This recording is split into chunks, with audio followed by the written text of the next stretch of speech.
15 years of League of Legends means 15 years of balance changes, whether small numbers adjustments or sweeping changes to where you'd be hard-pressed to call them the same champion. The game has definitely gone through a plethora of alterations. Now, seeing as people have a tendency to think more about the negative than positive, one topic in particular that I wanted to look into was on who is the most nerfed champion in League. As in, if you compare them from their prime to how they are now, how much got taken away from them, how much were they capable of before that they're no longer capable of now, stuff like that. Everyone has their own interpretation of what they consider most nerfed. Some might evaluate the number of times they were nerfed, while others might consider playstyle differences or changes to be a more significant aspect of champion balance. Regardless, I'm going to be going through 6 or so champions who are, for all intents and purposes, way past their prime. Keep in mind I'll be mostly talking about recent developments and not really look too deep into stuff from 2009 or 2010 when it was a Wild West period for the game. First on the list, and this is not ordered by the way, I want to talk about Aelio, the 200 years man himself. I can't even begin to fathom how busted this guy was on release, having to this day the most overloaded kit in the game if we go by the sheer length of text. For crying out loud, this man has 5 weapons and multiple different combinations of 2 weapons that can be used in tandem with each other. All you need to do is go on YouTube, type Aelio's 200 years, and you'll come across a litany of examples of him BSing his way through everything. It became a meme throughout 2020 that anytime you saw Aelio on the patch notes, it was about to be a ton of nerfs. The big ones I want to talk about are what specifically got nuked out of his kit. First, Calibrum's Mark used to have global range, which has since gotten limited to only about 1800 units. They swapped out his attribute scaling passive to give flat lethality instead of % armor penetration, which is completely fair as he could have potentially gotten like 60% armor pen late game or something ridiculous. Infernum splash damage on his ultimate got nerfed by a serious margin after people discovered Aphelios could one-shot the entire enemy team if they were standing too close to each other. And then in 10.15 they nerfed Infernum even more to where it had far less radii on the wave missiles. Between 10.2 and 11.12, Crescendom's max AD ratio went from 225% AD to 160, a huge nerf. Severon's basic attack lifesteal went from 8 to 25% based on level to only 2 to 7.1, literally being cut down by more than 2/3. Those are just some of many nerfs that Aphelios got hit by. Essentially, Calibrum lost range, Severon lost healing, Crescendum lost DPS, Infernum lost coverage, and Gravitum, I'm pretty sure also got nerfed. Everything had to get tuned down, and not a slap on the wrist. Like I underlined with Crescendum and Severum, he lost a lot. There's an obvious reason for that too. Riot went absolutely above and beyond to give this guy as much stuff as he could to account for the learning curve players would experience. But as soon as they realized what he was actually capable of, they had to take away half of everything he had just to keep him balanced. I shudder to think of what Aphelios would do in the modern day if he was back to full strength and people knew exactly how to play him. He is more than deserving of a spot on this list. After all, he did popularize the 200 years meme. Next champion is going to be Irelia. Everyone jokes about better nerf Irelia in reference to her old version before the rework, but I also think it's worth talking about the many nerfs they gave her current version. One of the big memes about her would definitely be version 8.21 where she lost 5 movement speed despite being deserving of a lot worse than just that. But when you take a look at Irelia on relaunch, man she was busted. Let's go through each ability at a time. When she first came out, Ionian Fervor gave her stacking bonus on hit damage, and then at full stacks, she would gain bonus movement speed, and the on-hit damage would be significantly magnified against shields. Yeah, she used to have built-in shield breaking capabilities. Then let's go to Blade Surge. Blade Surge used to heal her for 20% of her AD at max rank. So if she had 300 AD, she would heal for 60 HP with every cast of her Q. People who weren't around during this time have not even the slightest clue how broken this was. Combine her Q with the Vamp Scepter, which around that time gave 10% lifesteal, and Ravenous Hunter once having been given 15% Omni Vamp, and there was a whole meme about how Irelia would be full build with just a Vamp Scepter. At level 9 she would have like 40% effective healing or something, regenerating to full off a single wave. Bear in mind though, it wasn't lifesteal, it was unconditional healing based on her own AD.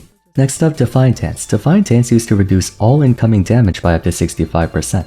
All incoming damage. Nowadays we know her W to reduce physical damage by up to 70 and magic damage for half that amount, but it used to be all damage, making her close to impossible to kill. At one point they had to completely strip away the magic damage mitigation on her W because they found her to be too strong of a mage killer, and I believe before she could charge up for up to like 2 seconds. I might be mistaken though, it might have just been 1.5 the whole time. Point is, imagine 65% unconditional damage mitigation. She could be full AD and face tank the entire enemy team during that time. It was insane. Her E flawless duet stuns for only 3/4 of a second right now, but at one point it used to stun for up to 1.2 seconds. Finally, Vanguard's Edge. Would you believe me if I told you the cage of her ultimate used to last for 3.5 seconds and would disarm you for 2 seconds if you touched it? Disarm prevents you from auto-attacking. In other words, ADCs, Master Yi, Tryndamere, all of them would be functionally worthless for 2 seconds. It's actually almost hilarious how much crap they had to completely remove from Irelia's kit, and she still on occasion feels broken to deal with in the modern day. I believe her release was around the time people started to call into question if champions were getting overloaded. There was another champion with a similar experience to Irelia, Akali. Akali got her VG the same year that Irelia did, and some might argue Akali had even more stuff taken out of her kit. I can see why. Let's do the same thing here. Akali's passive remains mostly the same, but it used to have a significantly higher bonus AD ratio, and this was back when we still had items like X-Tech Gunblade giving both stats. Furthermore, it would also restore energy, something it no longer does now. Q used to come with a substantial heal if you cast it at 180 energy or above. Notice how it doesn't have to hit anything for this to happen.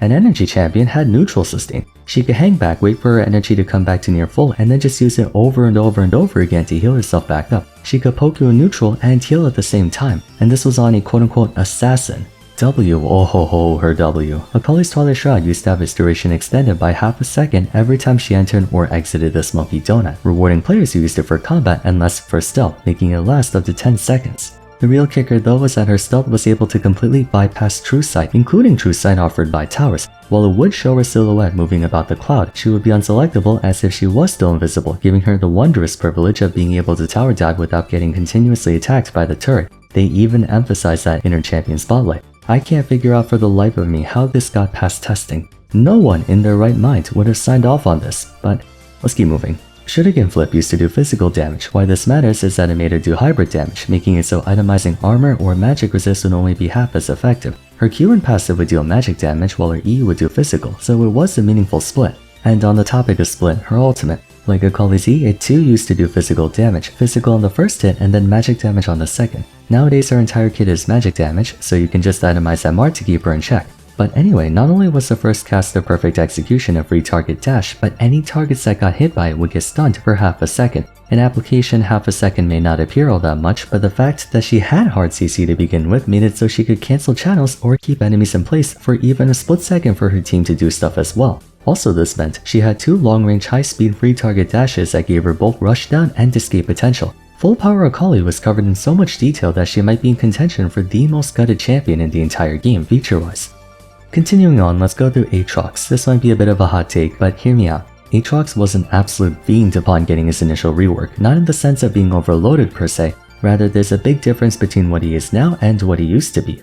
Let's talk about his passive. First, Deathbringer's stance used to come with a special Mutilate debuff that was effectively Serpent's Fang and Grievous Wounds put together. The current version heals him for a portion of the max health damage and does magic, but I think the anti-heal and anti-shield buff would have been a bit more effective. Secondly, Umbral Dash used to heal him for pre-mitigation damage dealt, not post-mitigation, so if it did 500 damage but the opponent only took 100, Atrox would still heal for 20% of the 500 damage, and it also used to work on minions and monsters, giving him tons of free healing. Umbral Dash would also give him free bonus AD for a short period of time upon being cast, usually enough for 1 auto and decastive Q, and he could store up to 2 at a time. The cooldown was obviously longer than what we have now, but having 2 dashes on deck made landing the sweet spot on his Qs much easier. So even though current Atrox's Qs do more damage, old Atrox's Qs were easier to land thanks to having 2 dashes. That and the extra AD he got would compensate for the lower base damage. As for World Ender, it's mostly the same, only it didn't come with the increased self-healing from all sources like it does now. But what it did have was a free revive.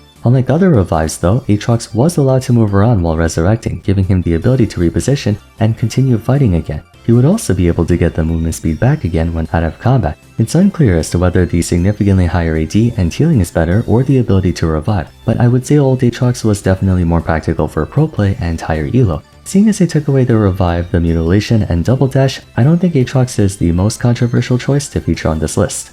Now a champion who for certainty would not be controversial would be Zeri. You want to talk about nerfs? This girl got nerfed and then reworked and then nerfed again and again, all in the span of like a single year. Zeri's the only champion in League who doesn't have a passive ability. Like straight up she doesn't have one, but she used to. Living Battery used to let her steal enemy shields and add it to herself, and she would gain movement speed for 3 seconds upon acquiring one. Current Zeri has none of that anymore. Her passive literally exists just to describe her modified basic attack. Speaking of her modified basic attack, at one point it used to come with a slow at full charge and deal way more max health damage than it does now. Trust me when I say that slow mattered a lot, considering it's on a champion with a skill shot for a basic attack.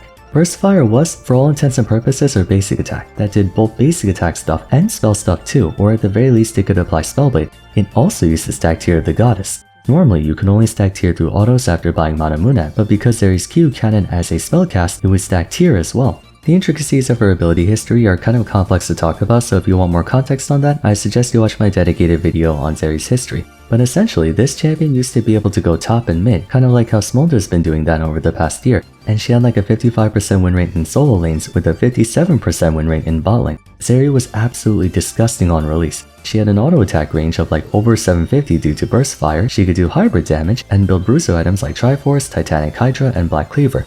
Oh, by the way, Black Cleaver and Hydra would activate 7 times, insta-stacking the armor shard on everyone due to her Q consisting of 7 rounds per volley. If you combine that with her insane combo mobility and escape potential, Zeri was essentially a hybrid between Lucian and Ezreal. She could build Bruiser, she could go standard crit, and even go AP at one point and 2-tap everyone with Ultra Shock Laser and a full power auto. Basically Aphelios 2.0, where every part of her kit had to get nerfed because you had a marksman with more mobility than Kalista, more range than Caitlyn, more DPS than Vayne, better neutral game than Ezreal. Zeri was just the best marksman in the game. Riot has a bad habit of giving modern marksmen too many things it seems. You can make a case for any recent marksman, Kai'Sa, Smolder, Aphelios, Samira, Zeri being on most nerfed. On that note, we have time for one more champion, but don't worry, I can do a part 2 if you guys want. We're gonna talk about Samira. Samira, oh my god, when she first came out, she was absolute horse.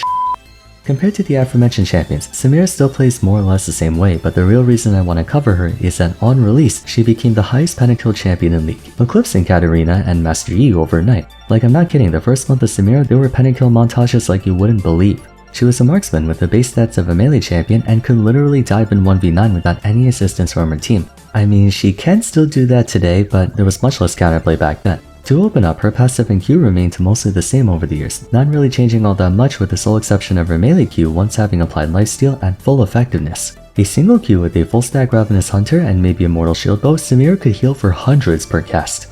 Blade Whirl is where we begin to see the nerfs. Current Blade Whirl only holds out for 3/4 of a second, still a pretty lenient amount of time to block any projectile, but when she came out, her W had a total duration of 1¼ seconds, making it even better than Yasuo's Wind Wall because she could use it then dash to cover more effective range by way of hitbox interpolation. Wild Rush used to be castable on her allies too, which may not sound like a major nerf, but trust me when I say this greatly impacted both her offensive and defensive capability. If she was being engaged on, she could dash through a target ally who's further away to escape. Alternatively, if she's trying to engage, she can dash through a teammate or a minion to get up close. The ability to jump to a friendly unit would make so many champions beyond insane. Think about, for example, how much Katarina players are complaining when they found out she couldn't shunpo towards anymore. Stuff like that. Lastly, Inferno Trigger. First of all, this move used to have a total damage output of 300 base plus 600% AD compared to only 250 base and 450 AD it has now. Secondly, it used to apply lifesteal at full effectiveness. Full. So remember when I said a sword Q would heal her for hundreds, Inferno Trigger would heal her for thousands. Samira would shred through the entire enemy team and turbo lifesteal like crazy, making her an even more effective 1v9er than Katarina and Master Yi, since unlike those two champs, every team needs an AD carry, so you weren't compromising on team comp. Just search up any Samira montage. This champion had a 54% win rate and like 90% ban rate for the first month of her release, on par with Zeri for being the stupidest ADC on release in the history of Modern League. So those are my 6 champions. There are obviously many more I can go through like Pyke, Kassadin, Bel'Veth, Yuumi, Cassante, Sylas, and whatnot, so if you'd like me to go through some more champions, let me know in the comments down below. And while you're there, let me know your thoughts on the 6 I went over today. For now though, if you enjoyed the video, it would be great if you love to like and subscribe. Don't forget to follow me on Twitter at VarsFarum, join my Discord server, and check out my other discussion videos if you haven't yet. But till next time, thanks so much for watching, and I look forward to seeing you again soon.